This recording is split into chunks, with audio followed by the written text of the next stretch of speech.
今日帶大家行下唔使過安檢都可以嘆冷氣睇飛機，可以當免費景點逛嘅全新航站樓白雲機場 T3。點解話可以當景點逛呢？有3個原因嘅。第一係呢度有好濃嘅嶺南風，廣州味。我高頭睇下 T3嘅天花板就係連串嘅稻穗，咁啊廣州五羊獻瑞嘅傳說應該都家喻戶曉啦。佢哋嗰啲直機島全部都係用咗木棉花瓣嘅造型，唔使睇標誌牌都知道呢度係廣州啊。嗱，5樓呢度咧就有好有廣州特色嘅騎樓街，睇下啲滿洲窗，睇下嗰啲石膏雕塑，似唔似過嚟一德路啊？唔知到時嗰啲海味鋪會唔會喺度開翻幾檔咧？第二咧就係 T3真係可以當藝術館咁樣逛噶，總會有成10組唔同特色嘅藝術裝置。呢個位置有蝴蝶蘭花海，又有噴泉，似唔似將雲台花園搬咗入嚟咁啊？頭頂呢一組好似風車咁嘅裝置，原來叫做飛翔的種子啊！喺國際出發大廳望過去，哇，好似幾百粒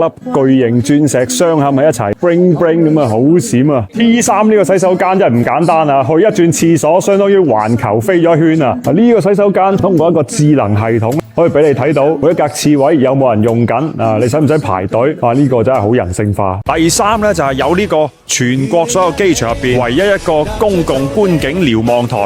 喺呢度咧，可以俯瞰晒成個機場嘅景色。去航展都要使幾嚿水啦。呢度啊，你唔買機票咧都可以過嚟打卡。上到嚟瞭望塔呢度，就算你攞架手機都可以清晰拍到飛機降落嘅特寫，唔使攞咩長槍短炮啊。呢度咧又仲有一個天空之鏡啊，其實係要咁樣打卡噶，拼個 T 字出嚟。所以話白雲機場 T3 真係一個你唔搭飛機都想過嚟逛下，景點屬性好強嘅一個機場航站樓啊！